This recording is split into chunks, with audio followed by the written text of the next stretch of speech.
Hi అండి. Welcome to అమూల్య మంత్రి Telugu audio stories.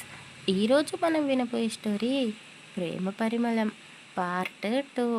ఈ కథలోకి వెళ్ళబోయే ముందు మన ఛానల్ని సబ్స్క్రైబ్ చేసుకోండి. అలాగే కథ నచ్చితే ప్లీజ్ లైక్ చేసి కామెంట్ చేయండి. ఏంటనండి అసలు నేను పెట్టే స్టోరీస్ మీకు నచ్చుతున్నాయో లేదో నాకు అర్థం కావడం లేదు. ఒక చిన్న కామెంట్ చేసి చెప్పండి. ఇక కథలోకి వెళ్ళిపోదామా? రాత్రంతా అర్జున్ రాధికని ఒక్క క్షణం కూడా వదిలిపెట్టలేదు. ఆమె మొదట అతన్ని దూరం పెట్టాలి అనుకుంది, కానీ అతని స్పర్శ ఆమెలో అలజడిని రేపింది. అతన్ని చూపిస్తున్న ప్రేమకి కరిగిపోయింది. ఎంతైనా అర్జున్ని కూడా ఆమె ప్రేమించింది కాబట్టి అతని ప్రేమలో ఇట్టే కరిగిపోయింది. తెల్లవారుతూ ఉంది అనగా అర్జున్ రాధికని అతని గుండెలపైనే పడుకోబెట్టుకొని అతను కూడా అలా నిద్రలోకి జారుకున్నాడు. రాధిక కూడా అతని కౌగిలిలో అన్నీ మర్చిపోయి హాయిగా సేదరి తీరుతూ ఉంది. అలా ఆమెకు నిద్ర పట్టిందో లేదో చుటుక్కున లేచి కూర్చుంది. అయ్యయ్యో! ఇంకా నేను ఇక్కడే ఉన్నానా? నా దగ్గర ఒక్క వారం రోజుల సమయం మాత్రమే ఉంది. ఎలాగైనా సరే నేను అర్జున్‌ని ఈ ఊరిని వదిలిపెట్టి దూరంగా వెళ్ళిపోవాలి. ఎందుకు నా మాట వినిపించుకోవడం లేదు ఈ అర్జున్? పెళ్ళి వద్దురా బాబు అంటే వినకుండా ఒక రౌడీలా బిహేవ్ చేసి బలవంతంగా నన్ను పెళ్లి చేసుకున్నాడు. ఇద్దరం చాలా చాలా ప్రేమించుకున్నాం కదా! అది సరిపోదా? ఆ ప్రేమని గుర్తు చేసుకుంటూ జీవితాంతం బ్రతికేయొచ్చు. అయినా చిన్నప్పటి నుండి నీతోనే ఉన్నాను కదా, ఇంకా ఎప్పటి వరకు ఉండాలి బాబు అని రాధిక మనసులో అనుకునే మాటలు కాస్త గట్టిగానే పైకి అంటూ కోపాన్ని చూపిస్తూ ఉంది. అర్జున్ ఒక్క చేతితో ఆమెని అతని గుండెలపైకి లాక్కున్నాడు.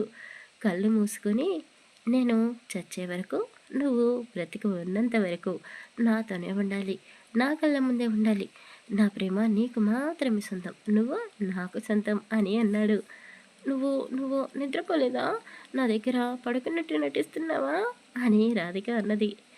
నేను నటించడం లేదే, నేను నాలాగే ఉన్నాను, నువ్వే మారిపోయావు, నిమిషానికి ఒక మాట మాట్లాడుతున్నావు. అసలు ఏంటి నీ ప్రాబ్లం? నాతో చెప్పు, అది ఎంత పెద్ద సమస్య అయినా సరే నేను సాల్వ్ చేస్తాను అని అతను ఆమె కళ్ళలోకి చూస్తూ అడిగాడు. నా నా నాకేం ప్రాబ్లం ఉంటుంది? ఏమీ లేదు అని తడబడుతూనే మాట మార్చేస్తూ, నువ్వే నా ప్రాబ్లం, నీ ప్రేమనే నా ప్రాబ్లం, నన్ను కూర్చోనివ్వవు, నిలబడనివ్వవు, ఎటూ వెళ్ళనివ్వవు, ఎప్పుడు చూడు నాగా ఓ తోకలా నా చుట్టే తిరుగుతూ ఉంటావు. నీతో నేను జీవితాంతం ఎలా బ్రతికి ఉండగలను? అందుకే నాకు కాస్త ఫ్రీడమ్ కావాలనిపించింది. ఈ పెళ్ళి వద్దు అని నీతోనే డైరెక్ట్‌గా చెప్పాను. కానీ నువ్వే నా మనసును అర్థం చేసుకోకుండా బలవంతంగా తాళి కట్టావు. రాత్రి కూడా నేను వద్దు అని నిన్ను ఎంత ఆపాలని ప్రయత్నం చేసినా నువ్వు అసలు నా మాట వినిపించుకోలేదు. చూడు వాళ్ళంతా ఎలా కందిపోయిందో అని ఆమె ఒంటిపై ఉన్న అతని పంటిగట్లను సబ్ చేసిన మార్క్స్‌ని చూపించింది. అది చూసి అతను అయ్యయ్యో! చుచ్చో అంటూ అతను చేసిన ఆ తీపి గుర్తుల మీద మళ్ళీ ముద్దు పెడుతూ, సారీ బంగారం అంటూ అతని మీసాలతో గిలిగింతలు చేస్తూ మళ్ళీ ఆమెని అతనిలో కలిపేసుకోవడానికి ప్రేరేపించడం మొదలుపెట్టాడు. అది తెలుసుకోలేని పిచ్చి రాధిక అతను అడుగుతూ ఉంటే పుట్టుమచ్చలతో సహా ఆ తీపి గుర్తులను కూడా అతనికి చూపిస్తూ ఉంది. చిన్నప్పటి నుండి కలిసే పెరిగామా, కానీ ఒక్కసారి కూడా నీ పరివాళ్ళని నాకు చూపించలేదు. రాత్రి చీకట్లో సరిగ్గా చూడలేదు, కానీ ఇప్పుడు చాలా క్లియర్గా కనబడుతున్నాయి. ఏది ఎక్కడ ఎలా ఉండాలో అలా పెంచావు. నాకు అనుగుణంగా నీ బాడీని మార్చుకున్నావు. చాలా థ్యాంక్స్ బంగారం అంటూ పుట్టుమచ్చలకి కూడా ముద్దు పెడుతున్నాడు. అతను ఏ ఉద్దేశంతో మాట్లాడుతున్నాడో రాధికకి ఇంకా అర్థం కాలేదు. రాత్రి చేసిన పనికి గిల్టీగా ఫీల్ అవుతున్నాడు అని అనుకుంటుంది. ఆమె పుట్టిలోని లోతుని నాలుకతో కొలుస్తున్నాడు. ఆమె ఎదని నోటితో చప్పరిస్తూ మరో చేతితో పిండేస్తున్నాడు. అతను చేస్తున్న పనికి రాధిక తట్టుకోలేకపోయింది. ఆమె శరీరం అంతా బరువెక్కిపోయింది. ఆమె పర్వాలన్నీ అతని శరీరానికి తగులుతూ ఉంటే అతను ఇంకా ఇంకా రెచ్చిపోతున్నాడు. అతని జుట్టులోకి ఆమె వేళ్ళు పోనిచ్చి నలిపేస్తూ, బావా ప్లీజ్ ఇక నేను తట్టుకోలేను అంటూ ఆమె ఫీలింగ్స్ని కూడా అతనితో పంచుకుంటూ, ఇలా చెయ్యి చాలా బాగుంది అని ఆమె చిలిపిగా మాట్లాడుతూ అతన్ని రెచ్చగొడుతూ ఉంది. ఆమె చెప్పే మాటలు అతనికి చాలా సంతోషంగా అనిపించింది. ఆమెని పూర్తిగా అతను వశపరుచుకున్నాడు.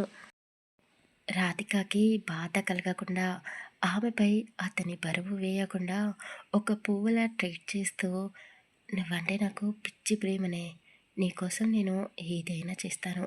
ఎంత దూరమైనా వెళ్తాను. నువ్వు నాతోనే ఉండాలి. నువ్వు కనబడకపోతే నేను పిచ్చివాడినైపోతానే. ఎందుకే వారం రోజుల నుండి నన్ను చంపుకు తింటున్నావు? అంతకుముందు నాతో బానే ఉండేదానివి కదా! అసలు నువ్వు షాపింగ్‌కి వెళ్ళి వచ్చిన తర్వాత కదా నీ మనసు మార్చుకున్నావు. అక్కడ ఏం జరిగింది అని ఎంత అడిగినా చెప్పడం లేదు. ఇందాక నువ్వన్నావు కదా! నీకు తోకలా ఎప్పుడూ నీ చుట్టే తిరుగుతాను అని. ఆ వారం రోజులు పని ఒత్తిడి వల్ల నీతో నేను షాపింగ్‌కి రాలేకపోయాను. దానికి ఫలితమే ఇప్పుడు నువ్వు ఇలా మారిపోవడానికి కారణం. నువ్వు నా గురించి ఏమైనా అనుకోవే. నీకు నేను తోకనో, లేక నీడనో ఎలా అర్థం చేసుకున్నా సరే, నేను మాత్రం నీకు నిన్ను ఒంటరిగా ఎక్కడికి వెళ్ళనివ్వను. నిన్ను అంటిపెట్టుకుని ఉంటాను అని అతని ప్రేమ ఎలా ఉంటుందో ఆమెకు రుచి చూపిస్తూ కంటిలో నుండి కన్నీటి చుక్కలను కూడా తీశాడు. ఆ కన్నీటి బొట్టు ఆమె చెంపలపై పడ్డాయి. బావా అంటూ ఆమె కూడా అతన్ని 2 చేతులతో చుట్టేసింది. ఇద్దరి మధ్య మాటలు లేవు. అలాగే ఒకరిపై ఒకరు ఉండిపోయారు. ఆమెకు ఎక్కడ బరువైపోతానో అని అతనే ఆమెని పైకి లాక్కున్నాడు. ఎప్పుడో తెల్లారిపోయింది. మధ్యాహ్నం కావస్తుంది.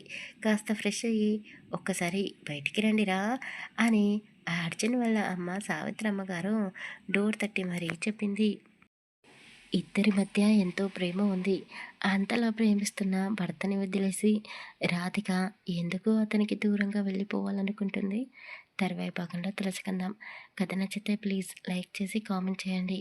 అలాగే మన ఛానల్ని సబ్స్క్రైబ్ చేసుకోండి. Thank you.